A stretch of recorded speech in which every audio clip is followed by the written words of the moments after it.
The broadcast of the regular meeting of the Executive Committee will now begin.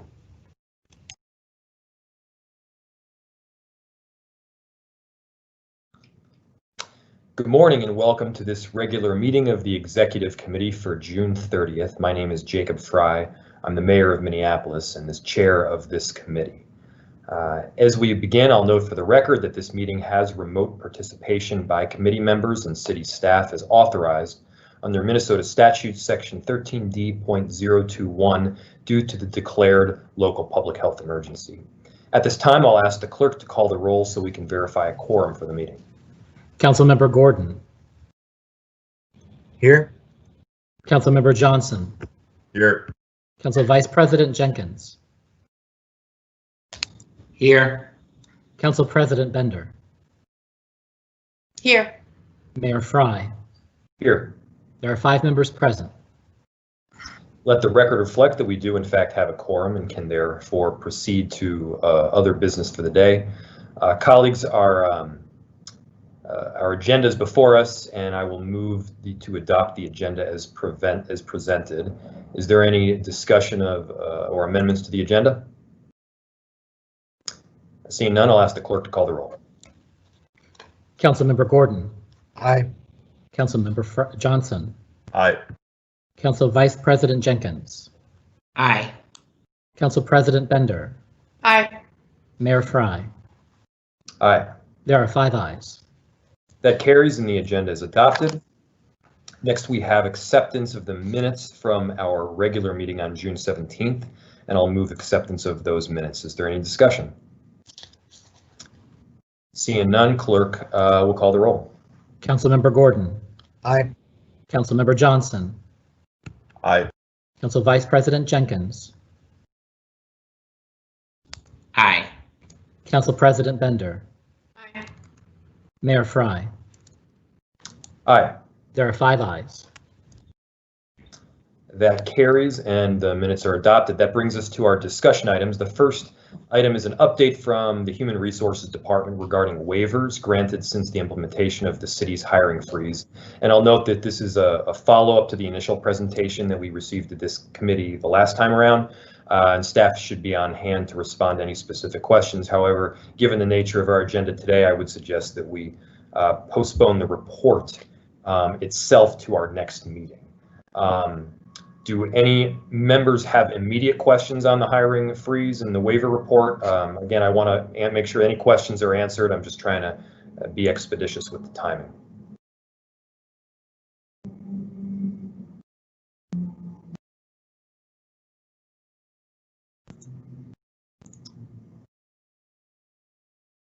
And if you have, I'm using the meeting chat in case you want to raise your hand or.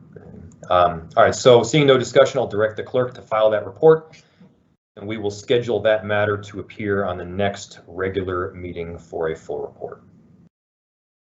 The next item on the agenda is the consideration of allegations regarding the Director of Community Planning and Economic Development Department. At our last meeting, the committee took up preliminary considerations of these allegations in a closed session and scheduled a hearing for today's meeting, and I'll invite Ethics Officer Susan Trammell from the City Attorney's Office and Bill Champa with the Human Rights Department to brief the committee on those prior actions and to set forth the framework for consideration by this body today.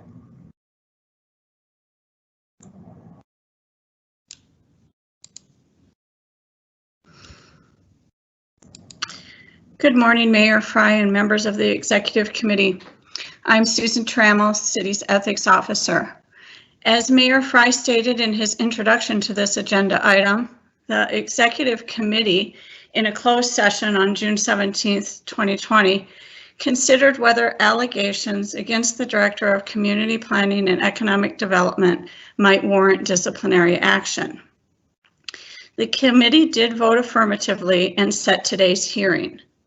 City Charter Section 8.2 G3 provides that at today's hearing, the committee will, 1, make findings of fact, 2, make conclusions about the allegations, and 3, if concluding that violations of city policy, ordinance, or other law occurred, consider what, if any, discipline is warranted.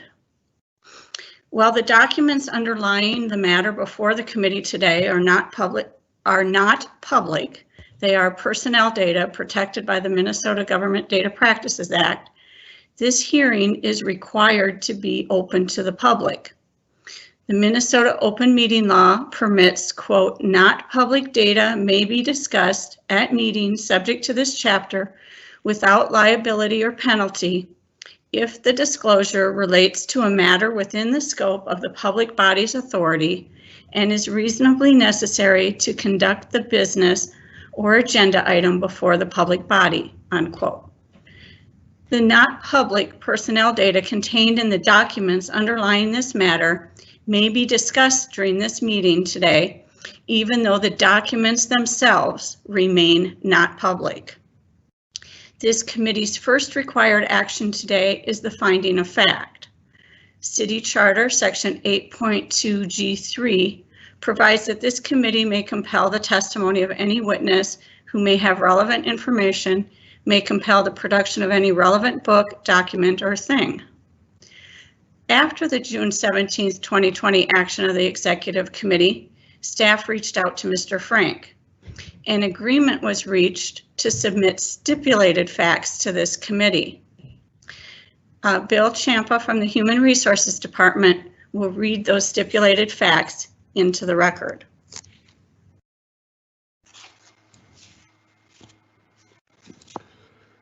Good morning, Mayor Fry and members of the Executive Committee. The following 25 statements are the stipulated facts. Employee 1 was an exempt appointed employee employed by the Community Planning and Economic Development Department. On February 10th, 2020, David Frank and employee 1 signed a separation letter. In the separation letter, David Frank agreed employee 1's last day performing work for the city would be March 6th, 2020, but that the city would pay employee 1 through May 31st, 2020. The terms of the separation letter were not approved by City Council. David Frank admits to signing the separation letter because he wanted to provide an easier transition for employee 1 as employee 1 separated from the city. On February 11th, 2020, David Frank communicated to his staff that employee 1 was voluntarily leaving the city employment for other opportunities on March 6th, 2020. On February 11th, 2020, David Frank also communicated to the city's elected officials and enterprise management that employee 1 was voluntarily leaving the city for other opportunities on March 6th, 2020. On March 4th, 2020, David Frank submitted an electronic notice of employee separation, entering data in fields as follows. Field, last day physically worked, answer, March 6th, 2020. Field, non-work time used after last day paid, answer, yes. Field, last day to be paid, answer, May 31st, 2020. Field, additional details, answer, pay through May 31st. Employee 1 ceased performing city work no later than March 6th, 2020. David Frank knew employee 1 was not performing work for the city after March 6th, 2020. The Comet timekeeping system requires employees to certify 1, their timesheet is accurately entered, and 2, that the employees understand that submission of fraudulent timesheet entries may result in discipline up to and including discharge from employment with the City of Minneapolis, as well as civil penalties and criminal prosecution. On March 16th, 2020, employee 1 entered 80 hours of sick leave on the employee's Comet timesheet for the period of March 2nd to March 13th, 2020. On March 16th, 2020, David Frank approved the payment of 80 hours of sick leave to employee 1 for the time period of March 2nd to March 13th, 2020. On March 30th, 2020, employee 1 entered 80 hours of sick leave on the employee's comment timesheet for the period of March 16th to March 27th, 2020. On March 30th, 2020, David Frank approved the payment of 80 hours of sick leave to employee 1 for the period of March 16th to March 27th, 2020. On April 13th, 2020, employee 1 entered 80 hours of regular time on the employee's comment timesheet for the period of March 30th to April 10th, 2020. On April 13th, 2020, David Frank approved the payment of 80 hours of regular time to employee 1 for the period of March 30th to April 10th, 2020. On April 15th, 2020, a payroll technician noticed employee 1's regular time entered and approved for March 30th to April 10th, 2020, and contacted David Frank.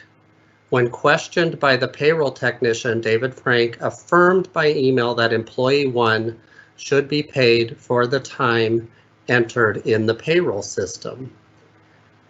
Payroll processed the payment of 80 hours of sick leave to employee 1 for the period of March 2nd to March 13th, 2020.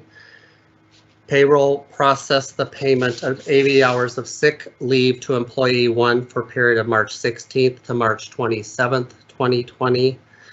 Payroll did not process the payment of 80 hours of regular time to employee 1 for the period of March 30th to April 10th, 2020.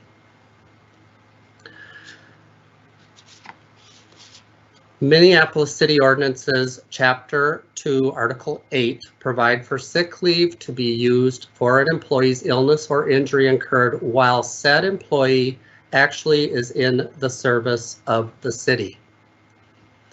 The city sponsors a healthcare savings plan through which 50% of an eligible employee's accrued sick leave could be converted into cash and paid into a tax-free savings account for payment of post-employment eligible health care expenses. Minneapolis City ordinances prevent the use or payment of accrued sick time after separation unless the employee qualifies for the health care savings plan. Employee 1 was not eligible for the health care savings plan. Mr. Frank, will you please confirm that the findings of fact I just read are the findings of fact to which you stipulated? Yes, I do. Thank you. Mayor Fry and members of the Executive Committee, this concludes the reading of the stipulated facts. Thank you, Mr. Champa. As this is not a discussion item, I will move to adopt the findings of fact as read into the record by staff and as stipulated. Do I have a second? Second. I'll ask the clerk to call the roll. Councilmember Gordon. Aye. Councilmember Johnson. Aye. Council Vice President Jenkins. Aye. Council President Bender. Aye. Mayor Fry. Aye. There are 5 ayes. The findings of fact have been adopted, and with that, I'll invite Ms. Trammell to present the next action required of this committee. Mayor Fry and members of the committee, the second action required of this committee today is a determination of whether or not the findings of fact support the allegations of misconduct. Allegations shall be sustained if substantial evidence exists to support the allegations. Substantial evidence means such relevant evidence as a reasonable mind might accept as adequate to support a conclusion. Staff has presented to Mr. Frank potential conclusions that could be drawn from the stipulated fact. Mr. Frank has agreed to the following stipulated conclusions which staff proposes this committee adopt and find supported by the findings of fact. David Frank did not act in the best interests of the city when he signed the separation letter and approved employee one's payroll timesheet entries of regular time and sick time for the periods of time after employee one's separation from the city in violation of Ethics Code Section 15.30 fiduciary duty.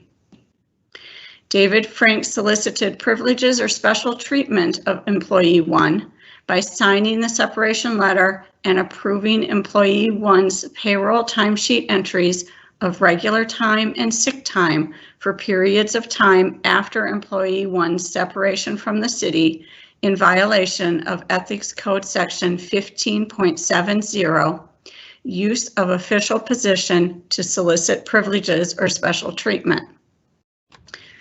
David Frank engaged in the unauthorized use of city funds by signing the separation letter and approving employee one's payroll timesheet entries of regular time and sick time for periods of time after employee one's separation from the city in violation of Ethics Code Section 15.100, use of city property or resources. David Frank treated employee one more favorably than other city employees are treated when he signed the separation letter and approved employee one's payroll timesheet entries of regular time and sick time for the periods of time after employee one's separation from the city in violation of Ethics Code Section 15.190, avoiding bias or favoritism.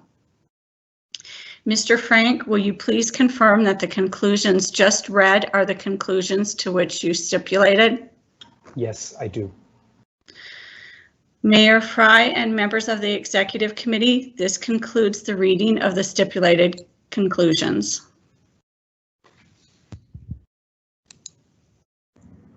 Thank you, Ms. Trammell. I'll move to adopt the conclusions as read into the record by staff and finding that Mr. Frank's stipulations to the conclusion is an admission of those allegations. It's supported by the findings of fact.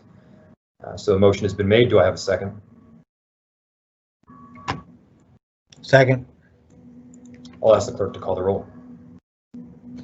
Councilmember Gordon. Aye.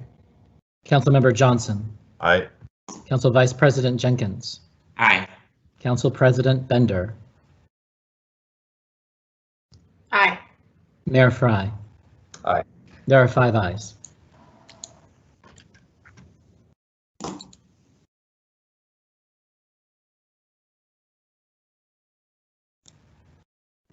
Excuse me. With that, I'll invite Ms. Trammell to present the third action required of this committee. Mayor Fry and members of the committee, the third action required of this committee today is a determination of the appropriate consequence for the violations. The options available to the committee are no discipline be imposed, a 5-day suspension pursuant to City Charter Section 8.4B5, also pursuant to City Charter Section 8.4B5, a recommendation of a suspension of more than 5 days. Pursuant to City Charter Section 8.4B6, a recommendation of removal from the appointed position subject to approval by City Council. The recommendation of removal or the recommendation of a suspension of more than 5 days, may be combined with the 5-day suspension within the authority of the committee. Prior to the committee making any decision regarding the consequences appropriate for Mr. Frank's actions, Mr. Frank has the opportunity to present his position on the facts, conclusions, and potential discipline to the committee. Mayor Fry and members of the Executive Committee, these are the options available to the committee. Are there questions for Ms. Trammell about the various courses of action that are available to the committee at this time?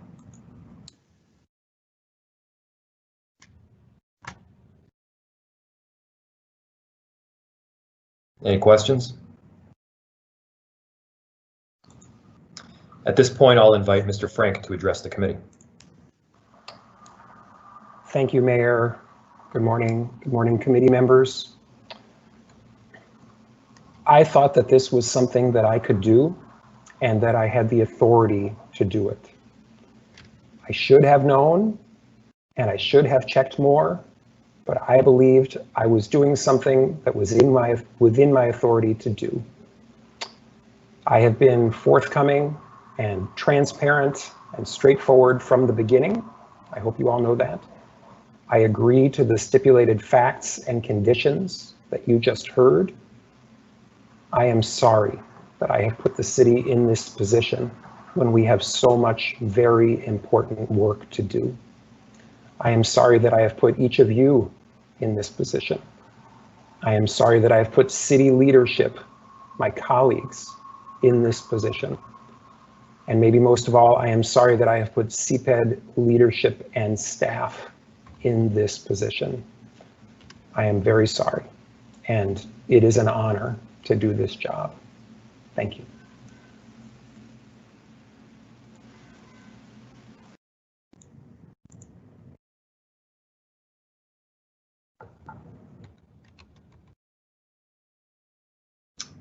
Thank you, Mr. Frank. And we very much appreciate your service. Is there a motion to put before the committee proposed course of action? If not, at this point, I will introduce a series of motions for the committee to consider, which I believe are responsive to the findings of fact and conclusions that we have now adopted and which are consistent with the provisions of the city charter.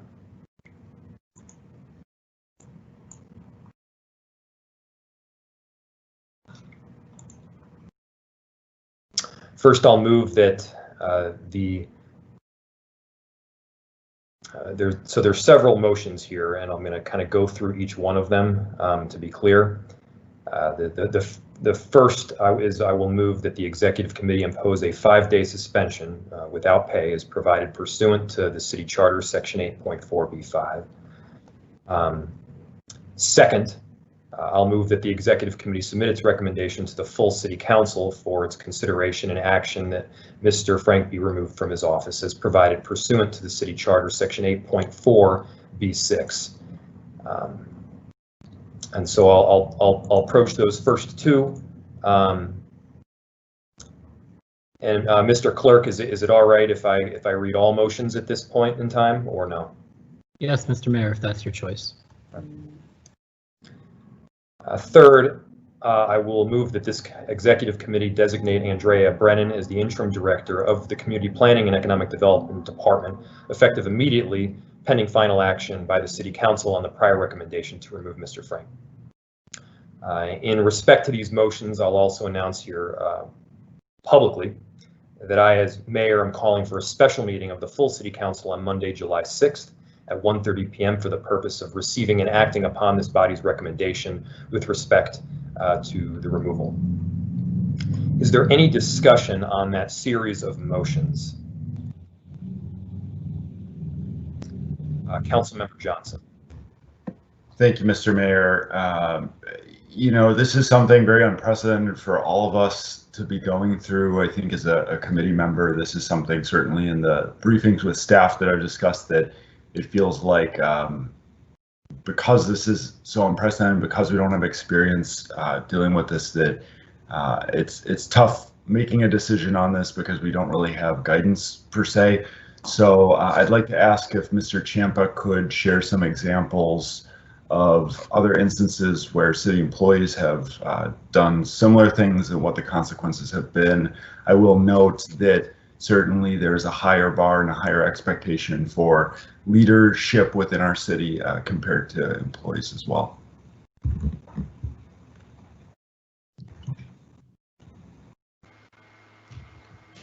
Mayor Fry, Councilmember Johnson. So we do not have a history at this level with this type of a violation. I can provide to you a range of discipline that the city has issued on what I will categorize as misuse of time, where we've had ethics violations. Most recently, we had an employee in one of our departments, proven misuse of time, who received a 40-hour, a 1-week suspension. In 2018, we had 4 employees misuse of time, allegedly not performing work at their work site, and then entering time. Those 4 employees, line staff, were terminated. In 2015, we had a supervisor misuse of time, some sick leave, and some absences. Time was coded, and there were some extenuating circumstances there, but that was a 1-week suspension. So our range has been a 1-week suspension up to termination. Thank you, Mr. Champa. Council Vice President Jenkins. Thank you, Mayor Fry, and Mr. Champa and City Attorney Susan Trammell. I'm not quite sure if I understand the need for this emergency meeting on July 6th. So can you please explain that to me, Mayor?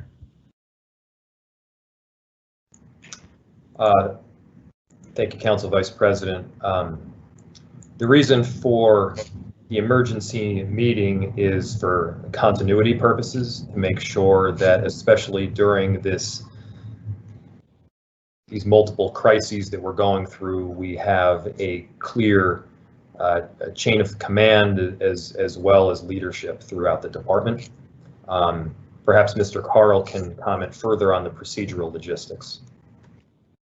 Mr. Mayor, the reason, as I understand, for the need for a special meeting of the City Council is because this body's authority is limited.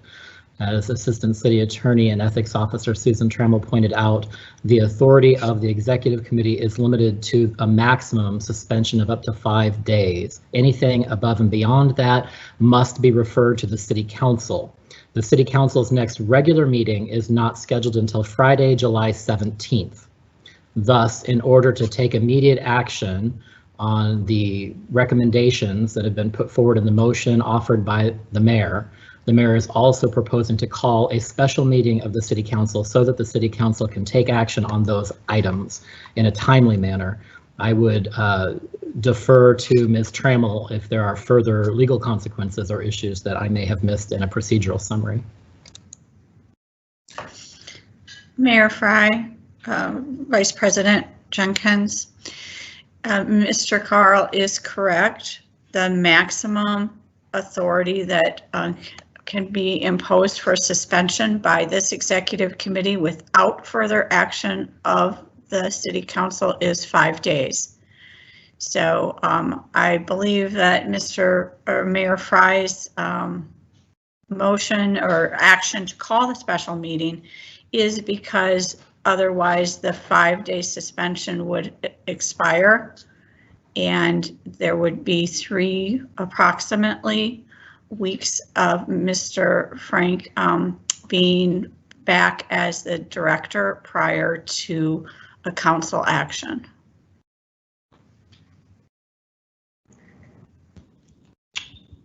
Thank you.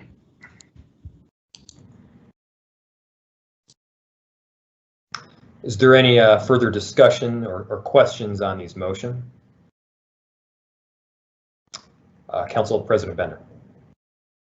Thank you, Mr. Mayor. I agree with the process as laid out. I'm not sure if you got a chance to speak with any council members about the interim director designation. I did want to just state that we do have a pattern of interim directors becoming the permanent director. And I do think it is important to engage the City Council in those decisions about leadership in our city departments. So I have full confidence in Ms. Brennan's ability to step into this interim role. I feel strongly that for a department of this size, covering so many aspects of work that is really deeply impactful of people's day-to-day lives in our city, that we have a robust discussion about the leadership of this department that includes the city council and members of our community that are impacted by the department's work.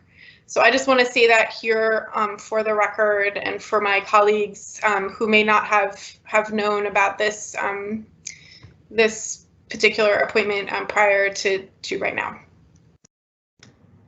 Thank you, Madam President. No, I have not had discussions with other council members, and it's because it would have likely been in violation of the law had we done so.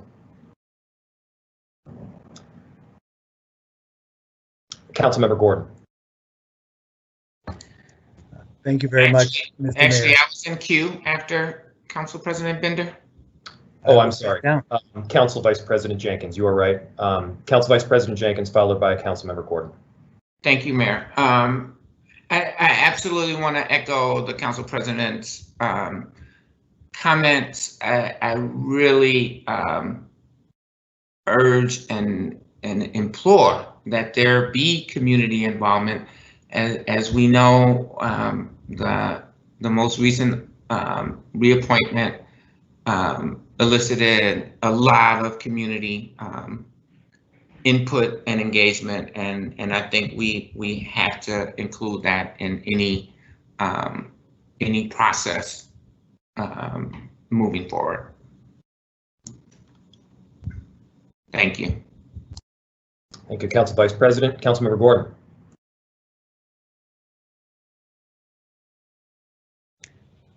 Thank you very much. I just wanted to note my appreciation to staff and City Attorney's Office and Human Resources for, I guess, uncovering this and finding out about it. Also with my colleagues here for taking this matter seriously and being able to discuss it. I think we certainly were challenged as an enterprise with this, but I will note that I believe that everyone involved in this has worked hard to find the right path to move forward.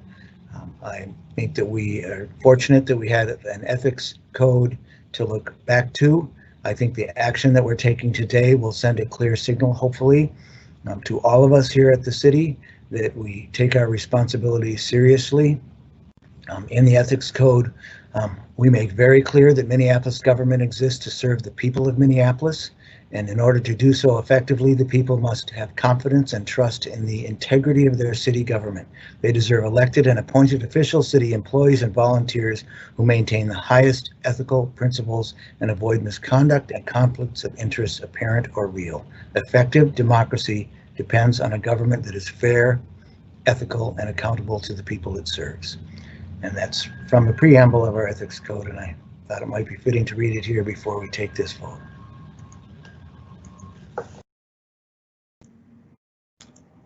Any further questions or comments?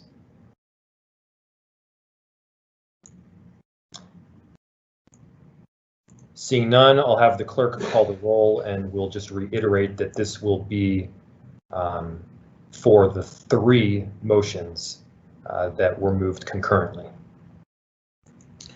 Councilmember Gordon. Aye. Councilmember Johnson. Mr. Clerk, can you, I heard the mayor read off the 3 motions, but can you just repeat those just for the sake, because I thought we had the motion on first a 5-day suspension and then a motion on more than that and moving it to council. I guess I'd appreciate some clarity. Councilmember Johnson, the motions, 3 of them combined into a single vote before the body now are: first, that this executive committee impose a 5-day suspension without pay, which is provided under City Charter Section 8.4B5. That becomes effective July 1st. The second component is that the executive committee submit its recommendation to the full city council for its consideration and further action that Mr. Frank be removed from office as director of the Community Planning and Economic Development Department, provided pursuant to City Charter Section 8.4B6.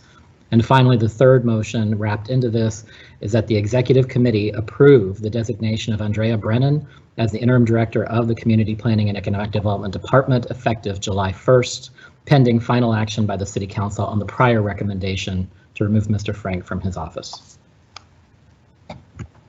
Gotcha. Thank you. I'll call for your vote then, Councilmember Johnson. Thank you. Aye. Council Vice President Jenkins. Aye. Council President Bender. Aye. Mayor Fry. Aye. There are 5 ayes. That carries, and those motions are agreed to and approved, and the matter will be referred to the special meeting of the City Council for consideration and final action on Monday at 1:30. With that, we have concluded all items on our agenda for today, and without objection, I'll declare this meeting adjourned. Thank you.